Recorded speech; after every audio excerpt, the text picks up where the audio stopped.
Hello student, today we are going to discuss about electromagnetic waves.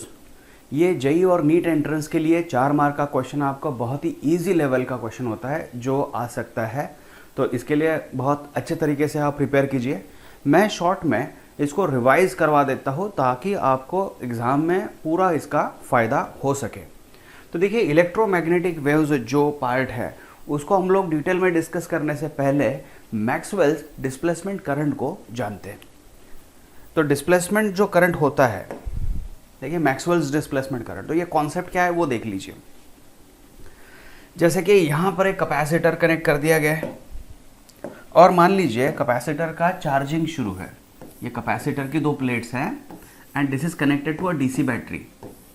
जैसे ही ये connect कर दिया जाएगा, बैटरी को कनेक्ट कर दिया जाएगा, यहाँ पर पॉजिटिव चार्जेस और यहाँ पर निगेटिव चार्जेस आना शुरू हो जाएंगे। ऑब्वियसली अंदर का मैकेनिज्म जो है वो तो करंट इलेक्ट्रिसिटी के हिसाब से हमें एक्सप्लेन करते आ सकता है कि यहाँ से निगेटिव चार्जेस या फिर इलेक्ट्रॉन्स इस प्लेट पर से निकाल दिए जा रहे हैं, that is done by battery, और बैटरी का ये टर्मिनल जो है ये निगेटिव चार्जेस इस प्लेट पर ला रहा है। ठीक है, तो अभी देखिए ये जो प्रोसेस चल रहा है ये चार्जिंग के ड्यूरेशन वाला प्रोसेस है। जब चार्जिंग हो रहा है उस समय का ये प्रोसेस हम लोग मान के चल रहे हैं। जैसे और यहाँ पर पॉजिटिव चार्ज आ गया, यहाँ पर निगेटिव चार्ज डेवलप हो जाएगा, यहाँ पर पॉजिटिव चार्ज, यहाँ पर निगेटिव चार्ज। देखिए यहाँ पर उस ड्यूरेशन में करंट फ्लो हो रहा है जिसको हम लोग कंडक्शन करंट बोल सकते हैं। अभी जो एम्पियर्स सर्किटल लॉ था वो था integration B bar dot D L bar is equal to mu naught times conduction current, जो कि मान लीजिए मैंने यहाँ पर एक पर्टिकुलर एरिया इमेजिन कर लिया, एक सरफेस इमेजिन कर लिया। ठीक है, तो ये जो सरफेस दिख रहा है मुझे, इसमें से जो है ये वायर जा रहा है। ठीक है, तो ये सरफेस अगर मैं कंसिडर कर रहा हूँ तो डीएल बार मतलब इंटीग्रेट कर रहा हूँ इस सरफेस को, तो इस सरफेस के अलोंग जो मैग्नेटिक फील्ड जनरेट होगा that can be calculated with the help of this formula. लेकिन मैक्सवेल ने उस समय एक चीज़ बताई कि जो कैपेसिटर की जो प्लेट्स है, कैपेसिटर की जो प्लेट्स है उन दोनों के बीच में एक्चुअल में देखा जाए तो करंट देखिए यहाँ तक आ रहा है, प्लेट तक आ रहा है और बीच में करंट फ्लो नहीं हो रहा है, मतलब डिसकंटिन्यू हो गया। तो डिसकंटिन्यू तो होना नहीं चाहिए। सो मैक्सवेल ने एक चीज़ सजेस्ट कर दी कि जब यहाँ पर इलेक्ट्रिक फील्ड वेरी हो रहा है, जब यहाँ पर इलेक्ट्रिक फील्ड वेरी हो रहा है और उसी समय यहाँ पर मैग्नेटिक फील्ड भी डेवलप हो रहा है, मतलब changing electric field can induce magnetic field, changing electric field can induce magnetic field. ठीक है, और ये इलेक्ट्रिक और मैग्नेटिक फील्ड एक दूसरे को कैसे है, परपेंडिकुलर है, एक दूसरे को परपेंडिकुलर है। तो ये जो चेंजिंग इलेक्ट्रिक फील्ड है इसके वजह से एक करंट जो फ्लो हो रहा है, एक करंट जो फ्लो हो रहा है दो प्लेट्स के बीच में, उसे उसने नाम दे दिया डिस्प्लेसमेंट करंट। तो इस फॉर्मूले को हम लोग कंप्लीट करवा लेंगे मैक्सवेल के हिसाब से। तो होता क्या है, ये 2 प्लेट्स जो है, ये 2 प्लेट्स को यहां पर दिखा दिया गया। तो इलेक्ट्रिक फील्ड जैसा वैरी हो रहा है, देखिए यहां पर एक सर्कल दिखाया है डॉटेड लाइन से, देखिए एक सर्कल एक डॉटेड पार्ट से मैंने यहां पर दिखा दिया है। इसी को क्रॉस व्यू मतलब इस साइड से अगर मैं देख रहा हूं तो मुझे क्या दिखेगा, इलेक्ट्रिक फील्ड ऐसा अंदर जा रहा है, तो इलेक्ट्रिक फील्ड यहां पर अंदर जाते हुए दिखेगा, दिस इज इलेक्ट्रिक फील्ड। और जो आर्बिट्री मैंने लूप या सर्कल कंप्लीट कर लिया वहां पर, तो देखिए क्या हो रहा है, चेंजिंग इलेक्ट्रिक फील्ड है तो उसके अराउंड मैग्नेटिक फील्ड जनरेट हो रहा है। तो अभी करना क्या है, देखिए किसी एक पर्टिकुलर इंस्टेंट पर मान लीजिए 2 प्लेट्स के बीच में, किसी एक पर्टिकुलर इंस्टेंट पर इन 2 प्लेट्स के बीच में इलेक्ट्रिक फील्ड जो है that is sigma bye epsilon not है। मैंने इन 2 प्लेट्स के बीच में कोई भी डाइलेक्ट्रिक मटेरियल मीडियम को नहीं रखा है, तो सिग्मा जो होता है सरफेस चार्ज डेंसिटी होता है फॉर एन इंस्टेंट, हम कंसिडर कर लेते हैं। वहां पर देखिए चार्ज क्यू है तो Q by A epsilon naught, ये आ गई हमारे पास इलेक्ट्रिक फील्ड। तो क्यू कितना आ गया, क्यू आ गया है ई ए इप्सिलॉन नॉट। अगर आप गौर से देखोगे यहां पर देखिए, अगर मान लीजिए ये प्लेट्स जो है ये रेक्टेंगुलर प्लेट्स है, ठीक है, तो यहां पर अगर मैंने रेक्टेंगुलर एरिया कंसीडर कर लिया प्लेट के हिसाब से ही, तो मुझे क्या दिखेगा, इस एरिया में से इलेक्ट्रिक फील्ड लाइंस अंदर जा रही है। तो ये तो इलेक्ट्रिक फ्लक्स वाला कॉन्सेप्ट हो गया, मतलब ई ए, इसको हम लोग इलेक्ट्रिक फ्लक्स अज्यूम कर सकते हैं। तो ये हो सकता है यहां पर। अभी होता क्या है कि अगर करंट के बारे में मैं बात करूं, करंट के बारे में बात करूं तो इसको अगर मैं डिस्प्लेसमेंट करंट बोलता हूं तो डिस्प्लेसमेंट करंट कितना होना चाहिए, D q by d T. D q by d T मतलब क्या है, जितना चार्ज इस पर बढ़ रहा है उतना ही इलेक्ट्रिक फील्ड भी बढ़ेगा, इलेक्ट्रिक फील्ड बढ़ेगा मतलब फ्लक्स भी बढ़ेगा। तो यहाँ आ जाएगा एप्सिलॉन नॉट, और इसको डिफरेंशिएट करने के बाद ये आ जाएगा D phi E by D T. तो हमारे पास डिस्प्लेसमेंट करंट मिल चुका है। देखिए जैसी ज़रूरत पड़ती है उसके हिसाब से आपको इलेक्ट्रिक फ्लक्स वाली क्वांटिटी का इस्तेमाल करना होगा।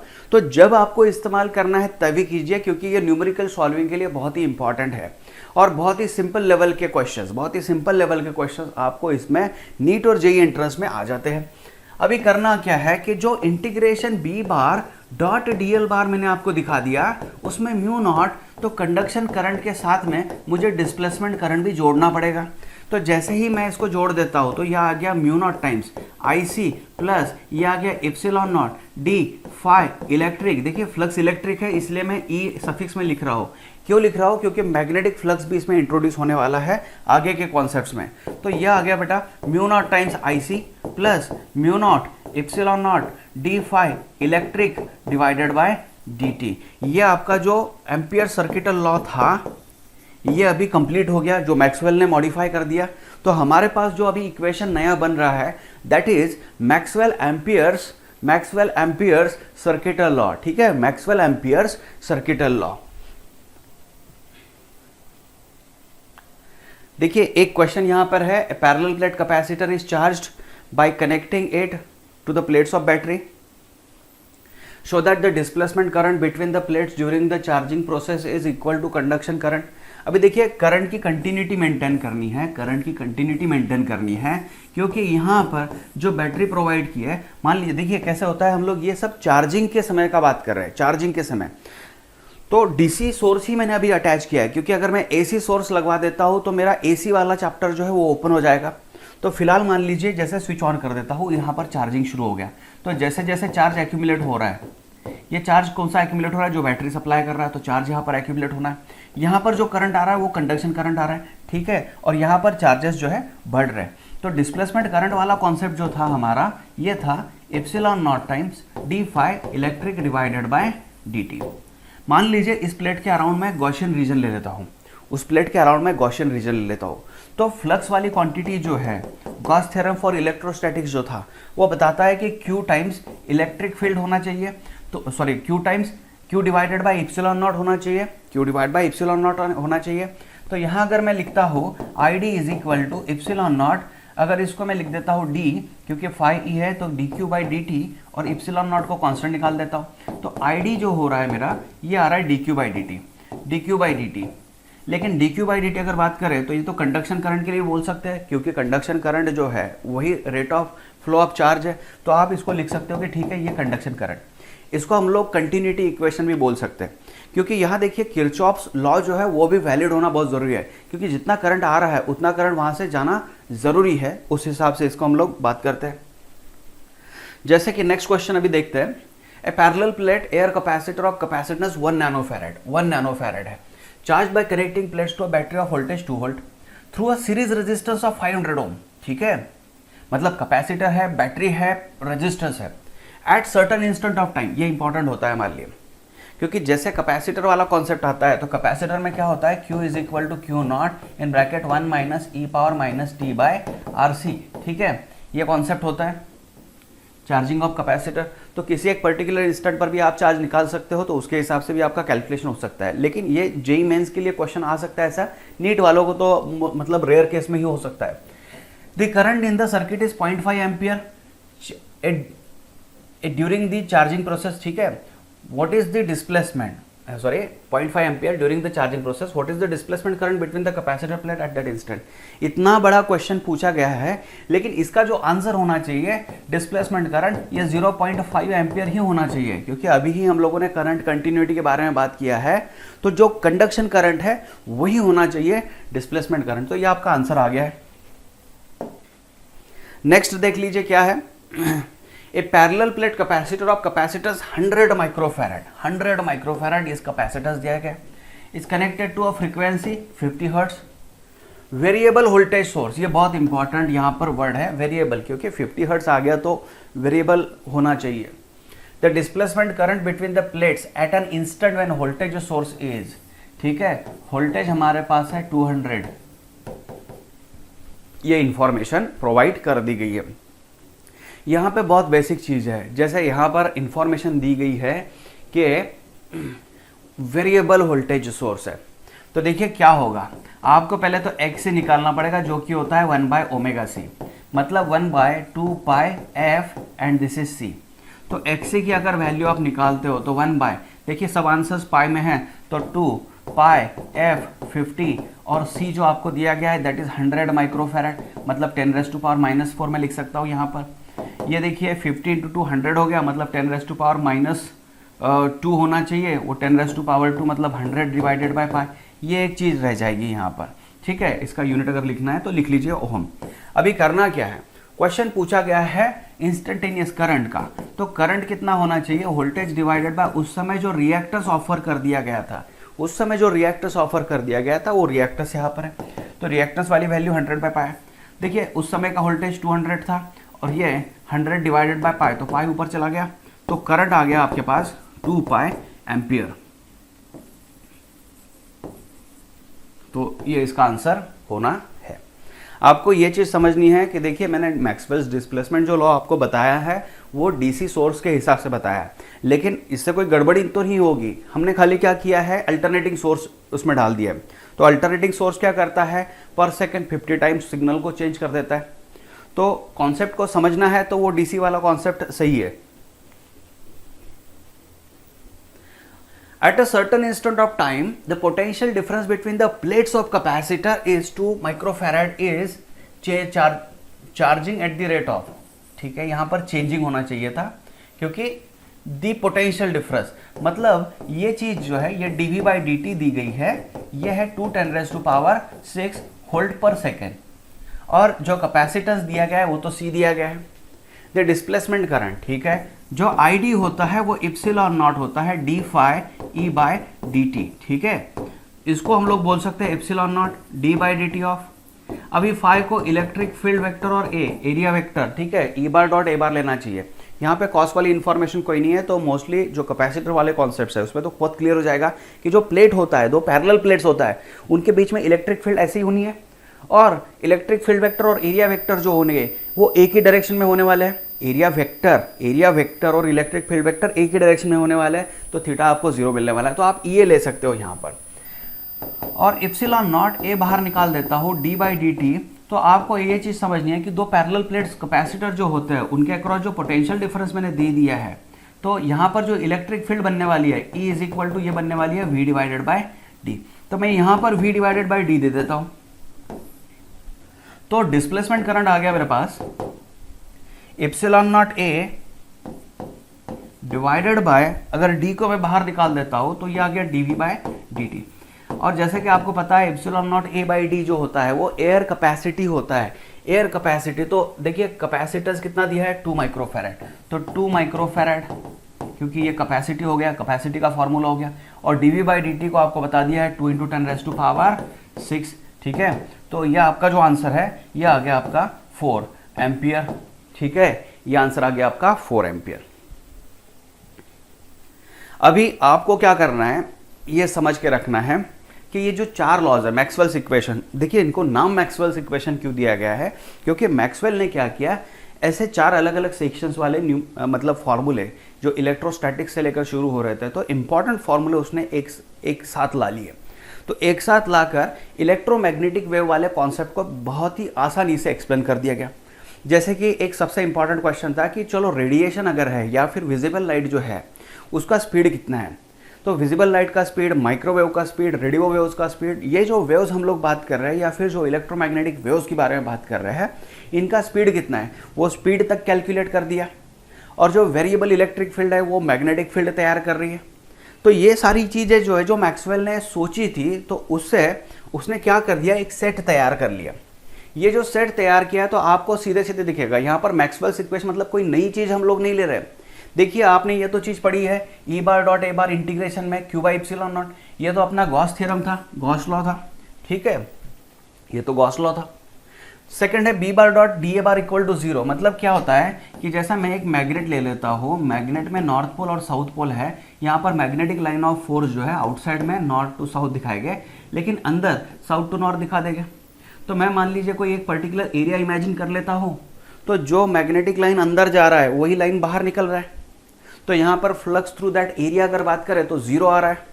उसी तरीके से तो B bar dot D A bar equal to आएगा जीरो। तो ये गॉस लॉ हो गया मैग्नेटिज्म में, ये कंपलसरी जीरो ही दिखाना है आपको। फिर आ गया E bar dot D L bar equal to minus d phi B by d t. इसको आपको ध्यान में रखना है, ये फैराडेज लॉ में आता है, फैराडेज लॉ होता है। तो variable electric field magnetic field generate कर देती है, या फिर variable magnetic field electric field को जनरेट कर सकती है। यह इलेक्ट्रोमैग्नेटिक इंडक्शन में आपको पढ़ने को मिलेगा। और ये वाला तो हम लोगों ने देख लिया है। जो एम्पियर सर्किटल लॉ था उसको मैक्सवेल ने मॉडिफाई कर दिया। एम्पियर सर्किटल लॉ जो था उसको मॉडिफाई कर दिया, इसलिए एम्पियर मैक्सवेल्स लॉ बन गया है। अभी देखिए क्या होता है, हर्ट्ज का एक जो एक्सपेरिमेंट था, जो कि काफ़ी हद तक इंस्पिरेशन जो हर्ट्ज को मिला है वो मैक्सवेल के इक्वेशन से ही मिला है।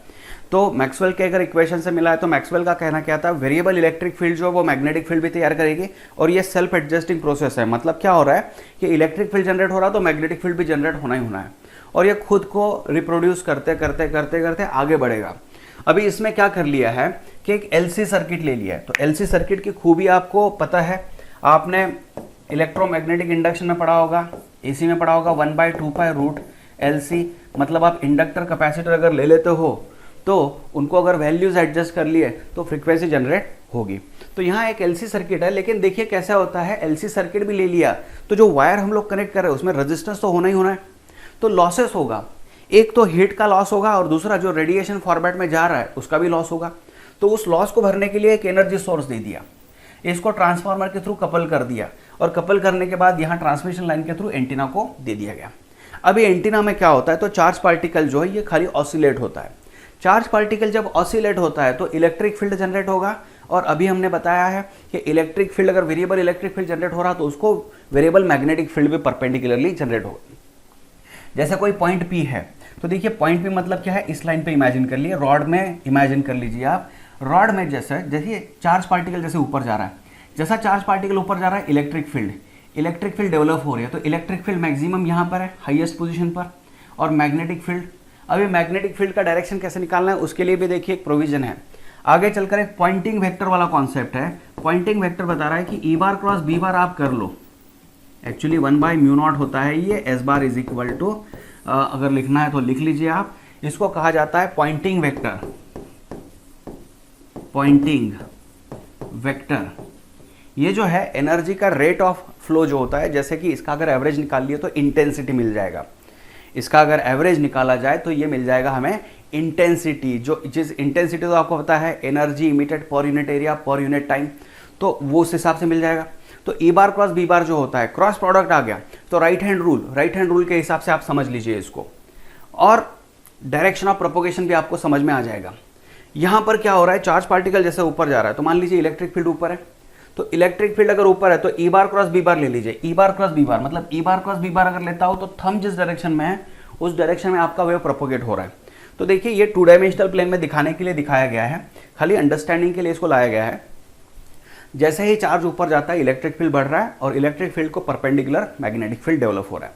अभी ऐसा मान के चलते हैं कि इसी को हम लोग यहाँ से जो देख रहे थे, तो इसी सीन को यहाँ पर ले लिया, जैसे में हम लोग यहाँ देख रहे हैं, आपके मोबाइल में या फिर कंप्यूटर में आप जैसे देख रहे हो या फिर बोर्ड पे मुझे जैसे दिख रहा है, मैं समझ रहा हूँ कि रेडिएशन बाहर निकल रहा है, मैं समझ रहा हूँ रेडिएशन जो है वो बाहर निकल रहा है। अभी बाहर अगर निकल रहा है तो देखिए मेरा हिसाब क्या है, ई बार क्रॉस बी बार, ई बार क्रॉस बी बार, मेरा थंब बाहर है। यहाँ पर जैसे चार्ज नीचे आ जाता है, जैसा चार्ज नीचे आना शुरू होता है तो इलेक्ट्रिक फील्ड कम कम होती है, तो E bar cross B bar, direction of propagation में कोई दिक्कत नहीं है। अभी जैसे ही चार्ज पार्टिकल नीचे की ओर आता है तो इलेक्ट्रिक फील्ड रिवर्स हो गया। वापस से देख लीजिए आप, ई बार क्रॉस बी बार, थंब की आपकी जो सेंस है वो वैसा ही रहेगा। देखिए बी बार ने खुद का डायरेक्शन चेंज कर लिया, ई बार का जैसे डायरेक्शन चेंज हो गया बी बार का भी डायरेक्शन चेंज हो गया। तो ई बार क्रॉस बी बार, यहाँ पर देख लीजिए ई बार क्रॉस बी बार, ई बार क्रॉस बी बार, जो जितना भी आप इसमें देखोगे आपको जो थंब है वो बाहर ही आता हुआ दिखेगा, क्योंकि रेडिएशन जो है वो इस डायरेक्शन में आ रहा है। तो एक चीज बहुत इंपॉर्टेंट है कि जो रेडिएशन वाला वेलोसिटी है वो वेलोसिटी इलेक्ट्रिक और मैग्नेटिक फील्ड दोनों को परपेंडिकुलर है, और आपको डायरेक्शन ऑफ प्रोपोगेशन कैसे देते आ सकता है, with the help of E bar cross B bar, with the help of E bar cross B bar. या फिर इसी फॉर्मूले को आप लिख सकते हो, S bar is equal to E bar cross H bar. Magnetic field intensity जो है B bar by mu naught, उसको आप लिख सकते हो। तो चलिए, ये तो फिलहाल सिलेबस के नहीं है हमारे, लेकिन शॉर्टकट के लिए, आपके क्वेश्चन सॉल्विंग के लिए ये बहुत ज़रूरी होगा। तो आपको ये चीज़ समझ रही है कि डायरेक्शन ऑफ प्रोपोगेशन कैसे निकाला जा सकता है। तो आपको सिर्फ क्रॉस प्रोडक्ट पता होना चाहिए, क्योंकि हमें कुछ ऐसे क्वेश्चंस आ सकते हैं जिसमें आपको वेव इक्वेशन से डिफाइन करना होगा या बताना होगा कि किस डायरेक्शन में वो वेव पास हो रही है या फिर जा रही है। और यहाँ पर देखिए, electric field magnetic field vector जो है एक दूसरे को परपेंडिकुलर, और इस डायरेक्शन में जो है ये पूरा का पूरा वेव प्रोपोगेट हो रहा है।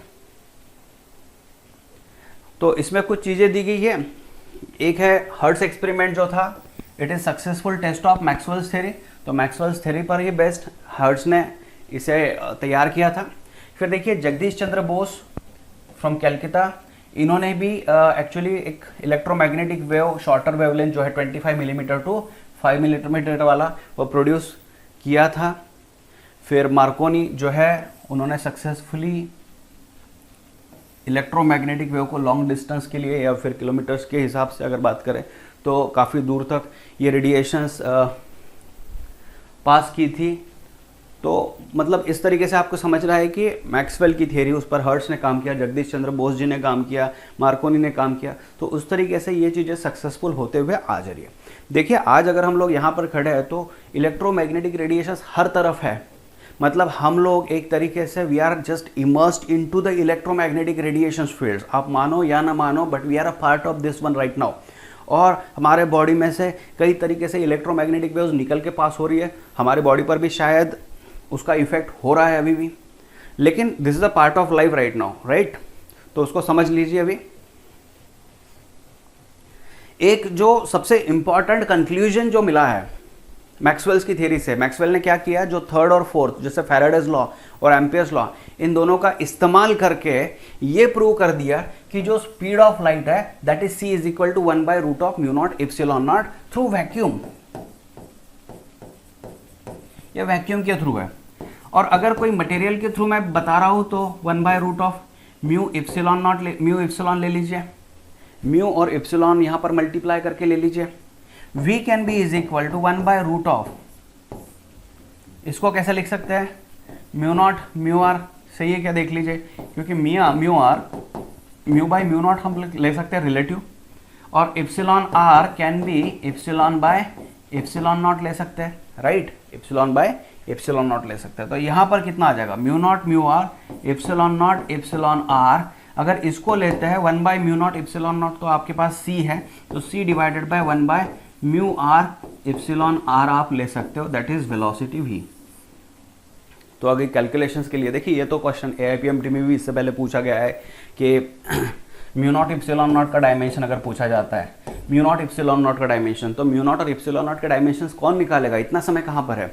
आपको ये चीज़ समझनी है कि c is equal to 1/√of mu naught epsilon naught, तो c² को ले लीजिए 1/म्यू नॉट एप्सिलॉन नॉट, ठीक है। तो म्यू नॉट एप्सिलॉन नॉट अगर लेते हो तो 1/c² आ जाएगा। तो स्पीड का तो डायमेंशन आपको पता है, तो उसी हिसाब से आप डायमेंशन इजीली निकाल सकते हो। अभी है यहाँ पर charge particle oscillates about its equilibrium position with a frequency of 10⁻10 Hz. What is the frequency of electromagnetic waves producing by oscillating charge? मतलब जो मैंने यहाँ पर दिखाया था कि चार्ज पार्टिकल जो है, मान लीजिए ऊपर नीचे ऑसिलेट हो रहा है, तो जैसे ऑसिलेट हो रहा है तो इलेक्ट्रोमैग्नेटिक वेव जनरेट हो रही है। तो अभी होता क्या है, जो चार्ज पार्टिकल का ऑसिलेशन है, जो चार्ज पार्टिकल का ऑसिलेशन है, वही ऑसिलेशन, वही फ्रिक्वेंसी जो है इलेक्ट्रिक फील्ड को भी मिल जाएगी और मैग्नेटिक फील्ड को भी मिल जाएगी। तो जो क्वेश्चन पूछा गया है कि what is the frequency of electromagnetic wave, तो आपको आंसर देना है 10⁻10 हर्ट्ज। अभी देखिए, विजिबल लाइट जो होता है, विजिबल लाइट जो होता है उसका फ्रीक्वेंसी होता है 10⁻14 हर्ट्ज के रेंज में, 10⁻14 हर्ट्ज। तो फिलहाल जितने इलेक्ट्रॉनिक गैजेट्स हैं वो अभी लेटेस्ट में भी कंसीडर किया जाए तो वो फ्रीक्वेंसी जनरेट नहीं कर पाते हैं। तो हम लोग 10⁻10 10⁻12 तक पहुंच चुके हैं फ्रीक्वेंसी जनरेशन में। फिर देखिए क्वेश्चन है, in a plane electromagnetic wave electric field is given by E, यहां पर y लिख लेता हूं मैं, EY is equal to 6 sin 2π in bracket 2, ठीक है, 10⁻10 t 100x।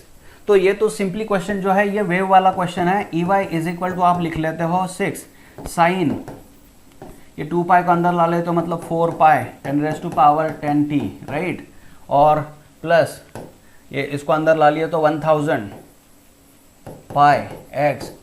तो इस तरीके से आप इसको इमेजिन कर सकते हो। तो अगर इसको कंपेयर कर लिए तो E Y is equal to E naught sine omega T plus K X. तो वेव मोशन वाला जो चैप्टर है उससे आपको इजीली पता चल सकता है कि ये तो एम्पलीट्यूड है। एम्पलीट्यूड मतलब पीक वैल्यू। पीक वैल्यू का मतलब क्या हो रहा है, ये हो गया ई नॉट आपका मैक्सिमम वैल्यू इलेक्ट्रिक फील्ड वाला, sign omega T plus K x. Question क्या पूछा गया है, what is the direction of propagation of wave. तो बहुत इजी है, यहाँ पर देखिए दोनों के प्लस साइन है या फिर omega T plus K x है। तो ऑब्वियसली पहला जो है क्वेश्चन उसका आंसर आ जाएगा along negative X direction, along negative X direction. अगर यहाँ पर माइनस साइन होता तो आप बता सकते थे अलोंग पॉजिटिव एक्स डायरेक्शन। तो आंसर आ गया along negative X direction. What is RMS value of electric field, ये आप इलेक्ट्रोमैग्नेटिक इंडक्शन चैप्टर में पढ़ते हो कि E R M S value जो होता है ये पीक वैल्यू डिवाइडेड बाय √2 होता है। मतलब ई नॉट की वैल्यू अगर 6 मान लूँ तो 1/√2 0.707 होता है। तो अप्रॉक्सीमेटली मैं कंसिडर कर लेता हूँ ये 4.2 आ जाएगा, वोल्ट पर मीटर के हिसाब से लेते हैं, ठीक है। तो ये आ गया find the wavelength and frequency. अभी देखिए ये तो आप चीज मतलब आप ये इजीली कर सकते हो। इसको क्या करना है कि ओमेगा जो है, सी के बारे में बात कर रहा हूं मैं, ओमेगा जो है ये है 4 पाई इंटू 10⁻10। तो फ्रीक्वेंसी अगर बात करें तो 2 पाई एफ होता है। यहाँ पर देखिए पाई पाई कैंसिल हो गया 2, यहाँ पर आ गया 2, तो आपका फ्रीक्वेंसी जो है ये आ गया 2 इंटू 10⁻10 हर्ट्स आ गया, ठीक है। ये आपका जवाब मिल गया।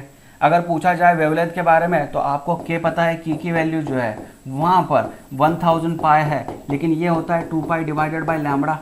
तो अगर आप पाई पाई कैंसिल करवा देते हो तो लैम्बडा आ जाएगा 1 बाई यहाँ पर 500, मतलब ये आ गया 2 10⁻³ -3 समझ में -3 हो रहा है ना, 1 2 3 10⁻³ -3, ठीक है। ये मीटर में आना है, ये समझ में आ रहा है आपको, 2 10⁻³ यहाँ पर आ गया। फिर आ गया right the expression for magnetic field. अभी मैग्नेटिक फील्ड में क्या होता है देख लीजिए, जो बी नॉट होता है is equal to E naught into C होता है। मतलब क्या है कि देखिए सॉरी, सी जो होता है ये होता है E naught divided by B naught. C is equal to होता है E naught divide by B naught. अभी ये कहाँ से आ गया, ये कहाँ से आ गया, तो ऑब्वियस है मैंने कोई डेरिवेशन स्किप कर दिया। यहाँ पर मैंने आपको बताया था कि मैक्सवेल का जो थर्ड मतलब फैराडेज वाला और जो फोर्थ है एम्पियर मैक्सवेल वाला, इन दोनों का इस्तेमाल करके इन्होंने जो कंटिन्यूटी इक्वेशन मतलब वेव वाला इक्वेशन तैयार किया, और उसमें से जो कंक्लूजन निकला है वो कंक्लूजन एक चीज़ ये था, एक रिजल्ट ये था कि जो सी है E naught divide by B naught ले सकते हैं। मतलब क्या है, E naught peak value, ratio of peak values किसकी, तो इलेक्ट्रिक फील्ड की और मैग्नेटिक फील्ड की। अगर मान लीजिए मेरे पास पीक वैल्यू नहीं है, किसी एक इंस्टेंट पर दिया है कि इलेक्ट्रिक फील्ड ये है और मैग्नेटिक फील्ड भी है, तो भी आपको सी ही मिलेगा। इंस्टेंट रेशो मतलब उस इंस्टेंट पर जो इलेक्ट्रिक फील्ड थी, क्योंकि देखिए क्या हो रहा है, जैसा इलेक्ट्रिक फील्ड बढ़ रहा है वैसा मैग्नेटिक फील्ड भी बढ़ रहा है। तो इन दोनों का जो रेशो है वो रेशो ऑलमोस्ट कांस्टेंट ही होता है, हमेशा कांस्टेंट ही होता है। तो या तो आपको पीक वैल्यूज अगर दी गई है तो E naught by B not आप ले लीजिए, तो आपको स्पीड मिल जाएगा, या फिर किसी एक पर्टिकुलर इंस्टेंट पर कोई वैल्यू दी गई है तो आप ई बाई बी लिख लीजिए, दोनों का आंसर सेम आ जाएगा। अभी देखिए क्या करना है, मुझे बी नॉट चाहिए क्योंकि इक्वेशन तैयार करना है मुझे। तो इक्वेशन में कैसा होता है, B is equal to B naught sine, और दोनों फेज में होता है। मतलब जो इक्वेशन इसका आ रहा है वही इक्वेशन जो है मैग्नेटिक फील्ड का भी आएगा। तो जो 2 पाई दिख रहा है मुझे, 2 पाई 2 इंटू 10⁻10 प्लस यहाँ पर जो आ रहा है 500x, वैसा ही आएगा। लेकिन बी नॉट कितना, तो बी नॉट के लिए मैं बात करता हूँ, B naught is equal to E naught divided by C आ गया। तो ई नॉट जो मेरे पास था वो था 6, तो लिख देता हूँ मैं 6, और डिवाइडेड बाय सी जो था 3 10⁸, तो 10⁻, ये -8 आ गया। सो ये आ गया बेटा 2 10⁻⁻8, ये आ गया 2 10⁻⁻8, और जो इसका यूनिट आना है वो आना है टेस्ला में, ठीक है, ये समझ रहा है। तो इस तरीके से हम इसका आंसर फाइंड आउट कर सकते हैं। अभी ये कुछ चीज़ें हैं पॉइंटिंग वेक्टर के हिसाब से, ये तो एक्स्ट्रा ही मैं कंसिडर करूँगा, नहीं पढ़ा आपने तो भी चलेगा, लेकिन अगर आपको गारंटेड वो क्वेश्चन को इजीली सॉल्व करना है तो इसको समझ लीजिए। ये पॉइंटिंग वेक्टर क्या होता है, देखिए एक स्टेटमेंट लाया है कि all sun bathers know that electromagnetic waves can transport energy, क्योंकि ट्रांसपोर्ट एनर्जी होती है deliver to the body on which waves falls. ठीक है, सन बात तो आपको पता है। अभी इसमें क्या चीज दी गई है, इंपॉर्टेंट है हमारे लिए, the rate of energy transport पर unit area. The rate of energy transport, rate of energy transport मतलब एनर्जी पर यूनिट टाइम आ गया, पर यूनिट एरिया भी आ गया, तो इसको वेक्टर एस बार से दिखाया जाता है, इसको कहा जाता है Poynting vector after physicist John Poynting. Okay, तो एस बार को 1/μ0 ई बार क्रॉस बी बार आप ले सकते हो, या फिर S bar is equal to, तो इसको मैग्नीट्यूड में अगर देना है आपको तो आप कुछ ऐसे भी लिख सकते हो इसको, S is equal to 1/μ0 EB, क्योंकि E इलेक्ट्रिक फील्ड वेक्टर और मैग्नेटिक फील्ड वेक्टर हमेशा एक दूसरे को परपेंडिकुलर रहेंगे, तो आपको ये मैग्नीट्यूड मिल सकता है। ऑल्सो अगर आपको इसको चेंज करना है, अभी मैंने आपको दिखाया था E डिवाइडेड बाई B जो होता है वो तो C होता है, तो B can be E by C, तो B can be E by C अगर आता है तो ये आ गया 1/c और ये μ0 और यहाँ पर आ गया E²। अभी जो E की वैल्यू मैं ले रहा हूँ, E की जो वैल्यू मैं ले रहा हूँ वो इंस्टेंटेनियस वैल्यू है। इंस्टेंटेनियस वैल्यू का मतलब क्या हो रहा है कि जो आपका फॉर्मूला था E is equal to E0 sine omega T plus minus KX, तो ये किसी एक इंस्टेंट पर ये वैल्यू कम भी हो सकती है, बढ़ भी सकती है, मतलब इसकी मैक्सिमम वैल्यू तो E0 तक आना है, तो ये यहाँ पर एडिशनल पार्ट आ गया। ठीक है, तो ये इंस्टेंटेनियस वाली वैल्यू आ गई है। वैट पर मीटर स्क्वायर से आपको समझ रहा है, ये इंटेंसिटी से रिलेटेड कॉन्सेप्ट है। इसका अगर एवरेज निकाल देते हो, इसका अगर आप एवरेज निकाल देते हो, ठीक है, ये तो हमने यहां पर ले लिया है, इसका अगर एवरेज आप ले लेते हो तो एवरेज कैसा करना पड़ेगा वो भी समझ लो आप। एवरेज के लिए जो फॉर्मूला है वैसा ही ले लिया एज इट इज, लेकिन E की जो वैल्यू है वो रख लिया हमने E0, E मैक्सिमम मतलब E0 sine omega T minus KX या फिर KX माइनस ओमेगा टी जो था वो ले लिया। अभी देखिए साइन स्क्वायर जो होता है, साइन स्क्वायर की जो वैल्यू होती है ओवर कंप्लीट साइकिल, एवरेज जब निकालते हैं तो ओवर कंप्लीट साइकिल जो होता है वो मिल जाता है हमें 1/2।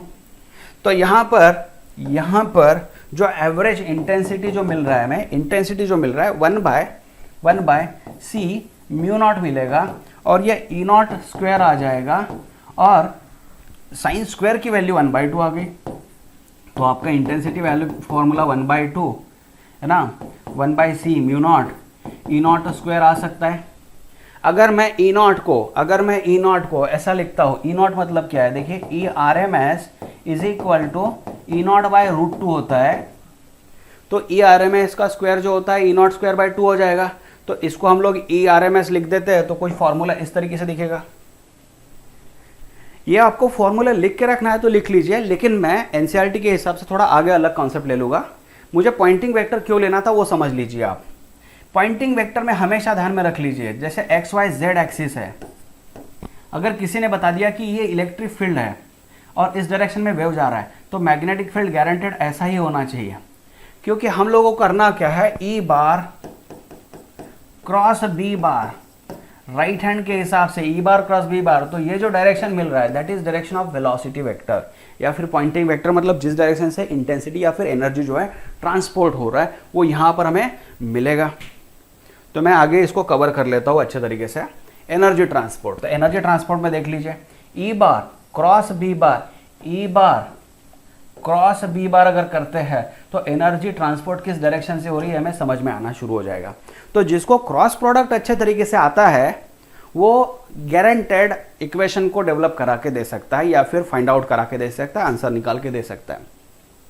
एनर्जी ट्रांसपोर्ट क्या है, तो कोई एक सर्टेन पर्टिकुलर पैच यहाँ पर कंसिडर कर लिया जिसमें इलेक्ट्रिक और मैग्नेटिक फील्ड वेक्टर्स दोनों हैं। ऑब्वियसली इसको भी डिटेल में नहीं जाना है, लेकिन आप समझ लीजिए अगर उस रीजन में इलेक्ट्रिक फील्ड अगर है, उस रीजन में अगर इलेक्ट्रिक फील्ड अगर है, मतलब मान लीजिए यहाँ से इलेक्ट्रोमैग्नेटिक फील्ड जा रही है और मैंने ये पर्टिकुलर एक कॉलम, एक वॉल्यूम ले लिया मैंने, एक पर्टिकुलर कॉलम मतलब क्या है, कॉलम 3D स्पेस में ले लिया, तो उसमें इलेक्ट्रिक फील्ड अगर है तो वहां पर एनर्जी होना जरूरी है। तो एनर्जी डेंसिटी जो है, एनर्जी डेंसिटी जो होती है, एनर्जी डेंसिटी देखिए, एनर्जी डेंसिटी इलेक्ट्रिक और एनर्जी डेंसिटी मैग्नेटिक ये दोनों यहां पर है। एनर्जी डेंसिटी जो है इलेक्ट्रिक और मैग्नेटिक ये दोनों यहां पर है। तो ये जो कॉलम होगा, ये कॉलम कुछ इस तरीके से होगा।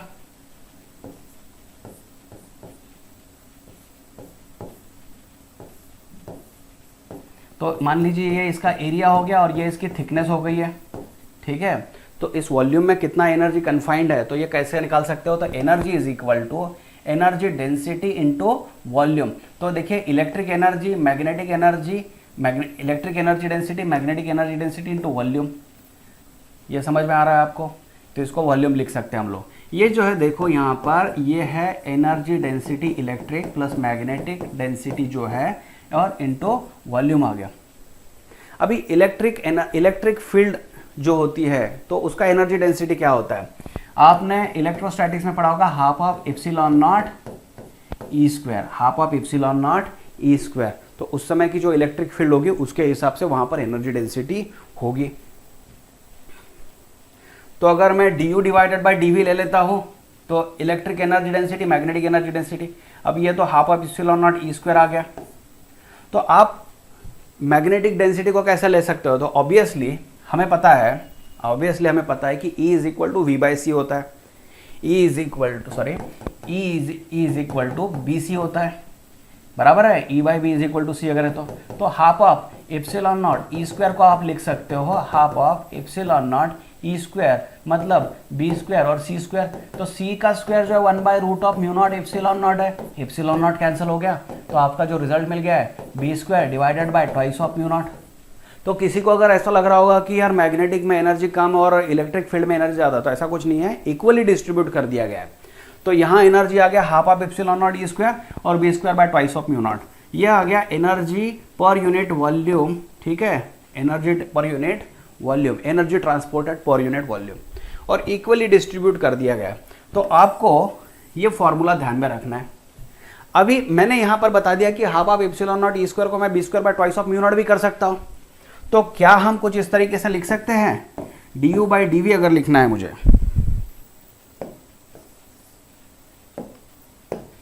du बाई dv को अगर इस्तेमाल करना है मुझे, du बाई dv को अगर इस्तेमाल करना है, तो ये हाफ और ये हाफ ऐड करके क्या मैं इसको एप्सिलॉन नॉट ई स्क्वायर लिख सकता हूँ? हाँ लिख सकता हूँ, क्योंकि दोनों एनर्जी अगर सेम है, उस पर्टिकुलर इंस्टेंट की बात कर रहे हैं, समझ लीजिए उस पर्टिकुलर इंस्टेंट की बात कर रहे हैं, इसीलिए ये चीज़ आ रही है। अभी हम लोग बात करेंगे एवरेज की, एवरेज में क्या हो जाता है वो देख लीजिए यहाँ पर।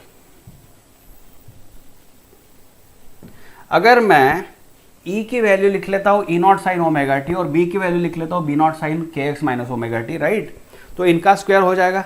अब इस स्क्वायर अगर एवरेज में निकालता हो तो एवरेज, तो आपको अभी मैंने बताया था साइन स्क्वायर की वैल्यू 1/2 लेना है, तो यहाँ पर 1/4 आ जाएगा, यहाँ पर 1/4 आ जाएगा। मतलब यहाँ पर जो लास्ट में है एवरेज एनर्जी डेंसिटी, जिसको मैंने du बाई dv लिखा था, ये 1/4 epsilon naught E naught square और B square by 4 u naught. दो चीजें चल रही है, आप इसको समझ लो, इसमें कंफ्यूजन ना हो आपका। एक चीज जो चल रही है यहाँ पर वो चल रही है इंस्टेंटेनियस, और दूसरी जो चीज चल रही है वो चल रही है एवरेज।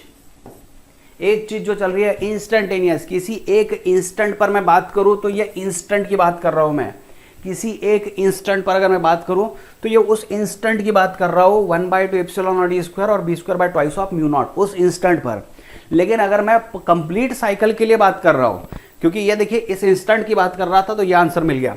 अगर मैं एवरेज की बात कर रहा हूं तो ये 1/2 की जगह पर क्या मिल रहा है आपको, 1/4, ठीक है, 1/4।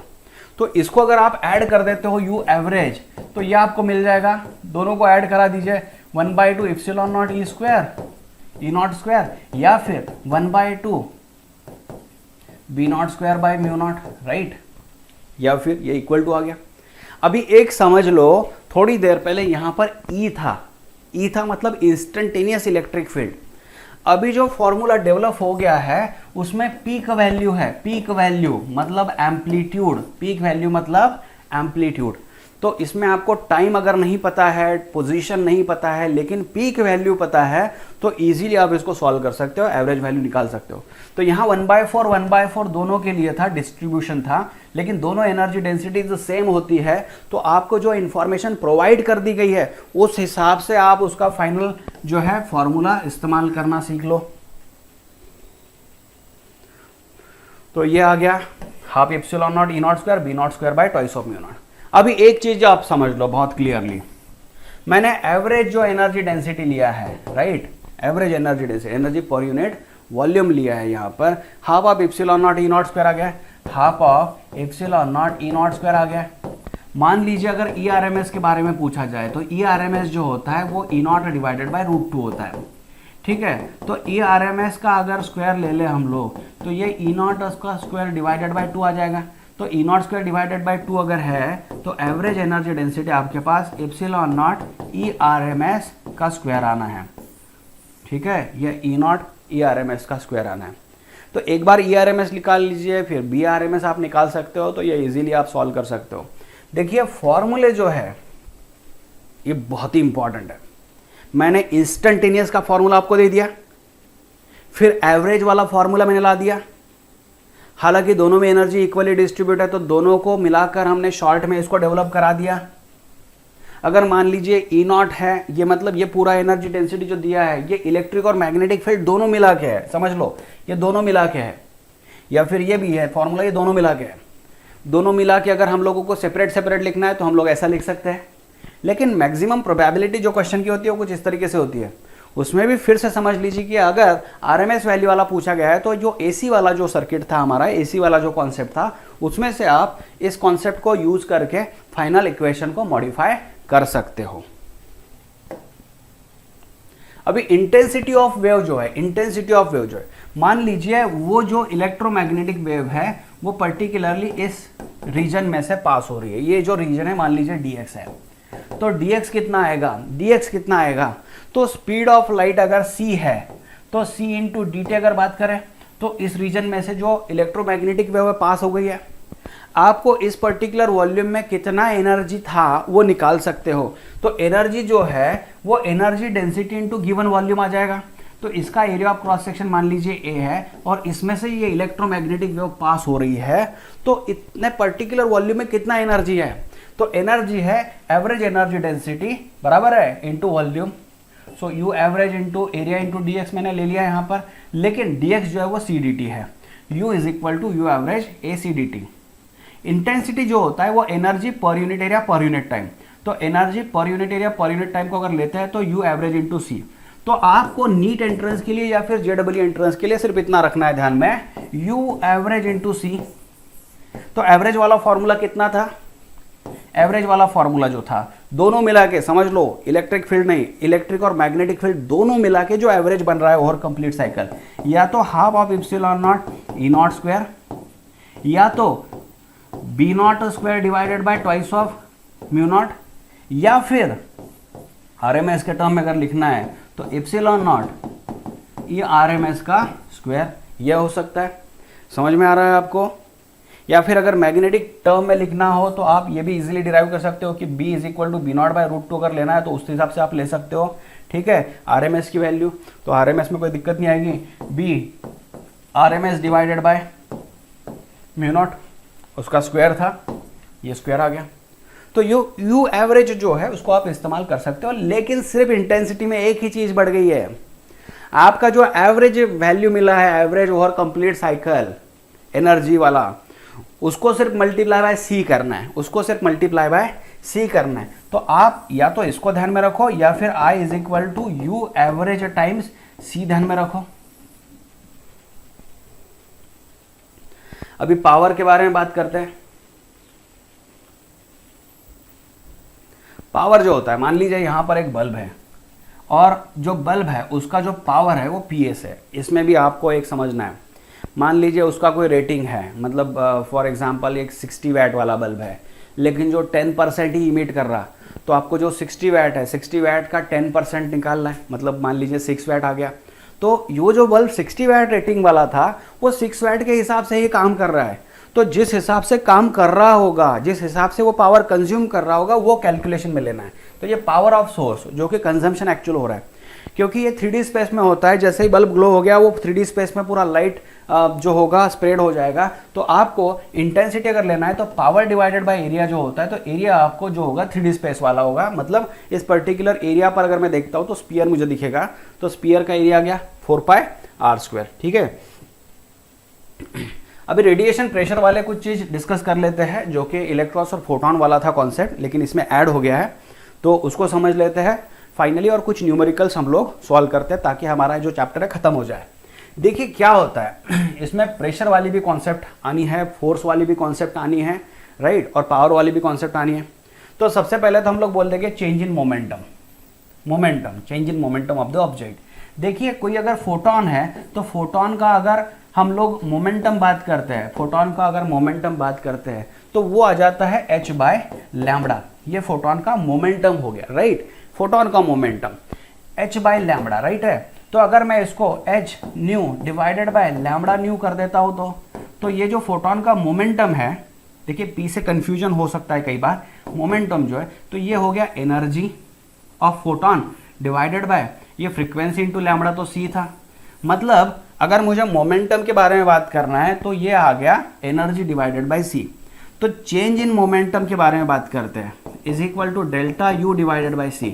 ये कब, जैसे मान लीजिए ये यहाँ पर प्लेट है और ये फोटोन आ गया, जिस फोटोन का मोमेंटम जो था एनर्जी डिवाइडेड बाय c था, ये आ गया, और ये इंसिडेंट करने के बाद मान लीजिए इस प्लेट ने इसको एब्जॉर्ब कर लिया। यही एक्सपेरिमेंट अगर स्पेस में होता और कोई फोटोन है, फोटोन इस प्लेट पर इंसिडेंट हो रहा है, तो हमें कैसा पता चल रहा है कि चेंज इन मोमेंटम हुआ। तो देखिए अगर फोटोन पूरी तरह से एब्जॉर्ब हो जाता है तो obviously change in momentum upon time अगर बात करें तो फोर्स होता है, तो ये प्लेट जो है ये डिस्प्लेस होना शुरू हो जाएगा। तो अगर ये स्पेस में हम लोग कंसिडर कर लेते तो इजीली हम लोग इसको डिटेक्ट कर पाते हैं।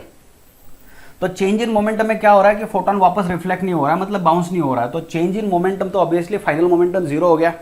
तो इनिशियल मोमेंटम ये था u/c, तो आप change in momentum delta u/c लिख सकते हो। लेकिन अगर उसी प्लेट पर इंसिडेंट होकर परफेक्ट रिफ्लेक्टर की तरह काम कर रहा है तो वो बाउंस हो जाएगा, मतलब फाइनल मोमेंटम भी u/c हो जाएगा, लेकिन अपोजिट डायरेक्शन में हो जाएगा। तो आपका जो चेंज है वो ट्वाइस हो जाएगा, change in momentum twice of delta u/c। ठीक है, ये दो फॉर्मूले आप समझ लो इसको। फिर देखिए फोर्स जो होता है वो change in momentum divided by time होता है। फोर्स जो होता है change in momentum divided by time होता है। अभी इसके बारे में थोड़ा फॉर्मूला हम लोग डिराइव कर देते हैं। जैसा इंटेंसिटी मैंने आपको बताया था पावर अपॉन एरिया या फिर energy upon time upon area. तो एनर्जी जो है एनर्जी को आप इसी से लिख सकते हो, ये देखिए ऐसा लिख सकते हो कि energy is equal to intensity into area divided by time, या फिर चलो डेल्टा टी के बारे में बात करता हूं। हाँ, एक्सट्रीमली सॉरी,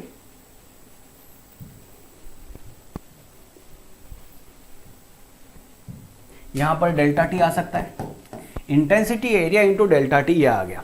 ठीक है, तो ये किस लिए किया, क्योंकि देखिए फोर्स जो होता है वो change in momentum divided by time होता है। तो change in momentum divided by time अगर लेता हो तो चेंज इन मोमेंटम अभी हम लोगों ने बताया है डेल्टा यू डिवाइडेड बाय सी, और ये आ गया डेल्टा टी। तो डेल्टा यू वैल्यू कितनी है, इसको हम लोग डेल्टा यू बोल देंगे एनर्जी को। तो F is equal to delta U की वैल्यू आप लिख दो तो I A delta T divided by C delta T. Delta T cancel हो गया तो intensity area divided by C आ गया। तो आपको प्लेट का एरिया पता होना चाहिए, प्लेट पर जो इंटेंसिटी इंसिडेंट हो रही है वो पता होनी चाहिए, डिवाइडेड बाय सी। ये कब, जब टोटल एब्जॉर्प्शन हो गया, लेकिन रिफ्लेक्शन के समय ये ट्वाइस डेल्टा यू था, तो यहाँ पर सिर्फ twice of I A by C आ जाएगा। ये आ गया फोर्स। अगर हम प्रेशर की बात करते तो प्रेशर होता है perpendicular force divide by area. तो ये फोर्स को डिवाइडेड बाय एरिया कर देता हो तो आई बाई सी बच जाएगा। मतलब प्रेशर, रेडिएशन प्रेशर जो है आई बाई सी या फिर twice of I by C total reflection के समय। तो इनको हमें इस्तेमाल करना है जब न्यूमेरिकल्स आएंगे तब, और यही कॉन्सेप्ट आपको फोटॉन्स में भी अप्लाई हो जाएगा। जो फोटॉन्स की रिवीजन जब होगी तो फोटॉन में आपको ये सब फार्मूले रिवाइज हो जाएंगे। अभी देखिए क्या करना है, जैसे कि यहाँ पर एक क्वेश्चन दिया है, the earth receives energy from the rate of 1400 watt per metre square, calculate the peak values of electric and magnetic field on the earth due to solar radiation. ठीक है, अभी अगर बात करें हम लोग कि जो इंटेंसिटी है या फिर एनर्जी रिसीव हो रहा है, वो एनर्जी रिसीव वाला फॉर्मूला क्या था, एवरेज एनर्जी वाला formula epsilon not 1/2 epsilon naught E naught square था, ठीक है, 1/2 एप्सिलॉन नॉट ई नॉट का स्क्वायर था। ये है average energy per unit volume received on earth, average energy per unit volume received on earth. और अगर इंटेंसिटी की बात करूं तो यू एवरेज मल्टीप्लाई बाय सी था, ये इंटेंसिटी था। यू एवरेज कितना, तो half of epsilon naught E naught square into सी आना तय है। तो क्वेश्चन में क्या पूछा गया है, पीक वैल्यू के बारे में पूछा गया ऑफ इलेक्ट्रिक फील्ड। अब ये जो वैट पर मीटर स्क्वायर है, देखिए earth receives the energy from the sun at the rate of, मतलब ये इंटेंसिटी बताया गया है सीधा सीधा। तो इंटेंसिटी को अगर मैं 1400 लिख लेता हूँ, ये 1/2 आ जाता है। इसको मैं 8.85 10⁻⁻12 लिख देता हूँ।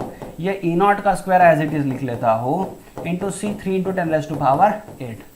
ठीक है, इसको कुछ तरीके से हम लोग कैलकुलेट करते हैं और ई नॉट की वैल्यू जो होगी वो फाइंड आउट करते हैं। तो ई नॉट की वैल्यू जो है, मान लीजिए मैं को कैलकुलेट करा के जो नंबर होगा वो ले लेता हूँ डायरेक्टली यहाँ पर। तो चलिए ये आप कैलकुलेट करके देख लीजिए। नंबर जो आ सकता है यहाँ पर, ये आ सकता है 1.03 10⁻3, ठीक है, 1.03 10⁻3 वोल्ट पर मीटर। अगर आपको ई नॉट मिलता है तो आपको बी नॉट जो होगा वो भी निकल सकता है, क्योंकि देखिए E naught by B naught जो था वो तो सी था, तो B naught is equal to आ जाएगा E naught divided by C. तो इसी को 1.03 10⁻³ अगर 3 है तो उसको डिवाइडेड बाई 3 इंटू 10⁻³ अगर 8 कर देते हो तो आपका आंसर जो मिलना है ये आ जाएगा 10⁻³ अगर है तो इसको मैं 10 पॉइंट ले सकता हूँ, 10.3 10⁻, ये 2 आ गया, ये 10⁻8 आ गया, 3 मल्टीप्लाई आ गया, तो 3 3 9 आ गया, ठीक है। 3.43 के हिसाब से अगर बात करें तो ये आ जाएगा, और 10⁻⁻ यहाँ पर -6 आ जाएगा, ठीक है। ये आ गया टेस्ला में। तो दोनों चीज़ें आपको मिल रही है, इलेक्ट्रिक फील्ड भी मिल रही है और मैग्नेटिक फील्ड भी मिल रही है।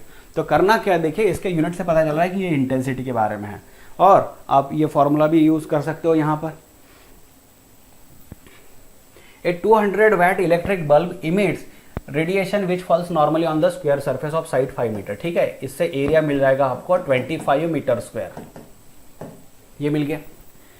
Assuming that 5% of the incident radiation, 5% of the incident radiation falls on the surface, तो P जो हो गया वो 200 का 5% हो गया, मतलब यहाँ पर 5 आया, 100 ले सकते हो, ठीक है। 5%, तो ये कितना आ गया बेटा, 10 वाट आ गया। मतलब जो है यहाँ पर सिर्फ 10 वाट जो होगा, तो अगर मैं इंटेंसिटी निकालूँ तो पावर डिवाइडेड बाय एरिया करना पड़ेगा। तो 10 डिवाइडेड बाय यहाँ पर 25 आ गया, ये आ गया 0.4 वाट पर मीटर स्क्वायर, ठीक है। ये आ गया 0.4 वाट पर मीटर स्क्वायर, ये आ गया आपके पास इंटेंसिटी। अभी इंटेंसिटी वाला फॉर्मूला तो आपको अभी मैंने पढ़ाया, half of epsilon naught E naught का स्क्वायर टाइम्स सी। तो I 0.4 है, 1/2 है, ये 8.85 10⁻⁻, अगर -12 ले लेता हूँ। क्वेश्चन क्या पूछा गया, peak value of electric and magnetic field. तो चलो ई नॉट का स्क्वायर इंटू 3 इंटू 10⁻8, इसको आप सॉल्व करके देख लीजिएगा। ई नॉट की वैल्यू आपको जो मिलने वाली है या मिल सकती है वो खाली आप एक बार चेक कर लीजिए। मैं डायरेक्ट आंसर ले लेता हूँ इसका, 1.74 वोल्ट पर मीटर इसमें आंसर दिया गया है, 1.74 वोल्ट पर मीटर, ठीक है। तो ये तो बी नॉट आप निकाल सकते हो easily, E naught divided by C से। तो 1.74 अगर है तो 3 इंटू 10⁻8 आ जाएगा, तो ये -8 ऊपर, ये 3 नीचे। सो ये आ गया 0.5 0.58 10⁻8 -8, ठीक है। ये आ गया टेस्ला में, या फिर आप 5.8 10⁻⁻9 लिख सकते हो, ठीक है। नेक्स्ट क्वेश्चन देखते हैं। Electric field in a plane is given by E is equal to E0 sin ωt minus kx, ठीक है। Find the average electromagnetic energy content in a radius 2 centimetre and length 50 centimetre. तो energy जो होगा वो average energy into volume होगा। तो average energy जो होता है half of epsilon naught E naught square, okay, और वॉल्यूम जो है वो यहाँ पर दिया है एरिया इंटू लेंथ। तो रेडियस जो है वो रेडियस के हिसाब से अगर बात करें तो पाई आर स्क्वायर, आर जो है 2 10⁻⁻² मीटर, तो उसका स्क्वायर इंटू लेंथ सिलेंडर का है जो 50 सेंटीमीटर था, वो 0.5 ले लेता हूँ मैं। तो यहाँ पे आपको कैलकुलेशन करना है। कैलकुलेशन करते समय ई नॉट की वैल्यू आप ले लीजिए, ई नॉट की वैल्यू 100, तो यहाँ पर 100 रख लीजिए। एप्सिलॉन नॉट की वैल्यू आपके पास होगी, तो वो अगर आप लिखते हो तो फाइनल आंसर सिर्फ एक बार चेक कर लीजिए कि 2.8 10⁻⁻11 होगा। ये आप कैलकुलेशन कर लीजिए। देखिए इतना टाइम नहीं है हमारे पास कि हम कैलकुलेट कर पाए, इसलिए मैंने क्या किया है कि जो इसका आंसर हो सकता है, खाली आंसर्स मैं आपको बता रहा हूँ कि ये आंसर आ सकता है, आपको एक बार चेक करना है। इंपॉर्टेंट यह है कि हम लोग फॉर्मूला कैसे इस्तेमाल कर सकते हैं यहाँ पर। उसी तरीके से यहाँ पे देखिए B is equal to B naught sine के ओमेगा टी माइनस के सारा। Calculate the peak value of electric and magnetic forces. तो पीक वैल्यू अगर बात करें तो बी नॉट की वैल्यू तो आपके पास 2 10⁻⁻4 टेस्ला होना ही होना है यहाँ पर। और उसी तरीके से अगर ई नॉट की बात करें तो ई नॉट जो आ जाएगा, ठीक है, ई नॉट जो आ जाएगा वो आ जाएगा बी नॉट टाइम्स सी। तो बी नॉट टाइम्स सी अगर आता है तो बी नॉट टाइम्स सी, तो ये आ गया 6 10⁻⁴ आ गया होल्ड पर मीटर, ठीक है। ये ई नॉट की वैल्यू आ गई आपके पास।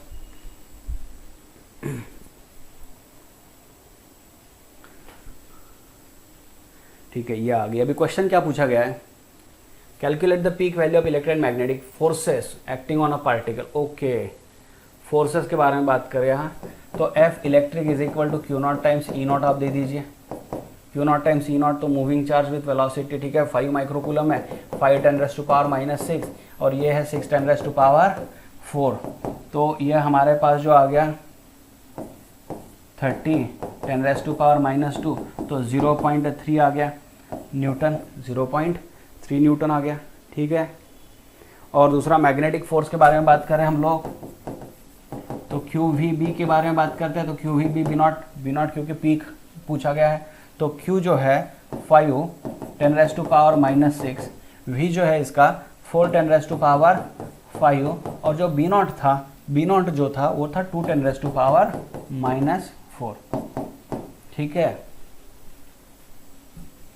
तो ये आ गया 40 10⁻, ये आ गया -5, तो 4 10⁻⁻4, ये न्यूटन आ गया 4 10⁻⁻4 न्यूटन, ठीक है।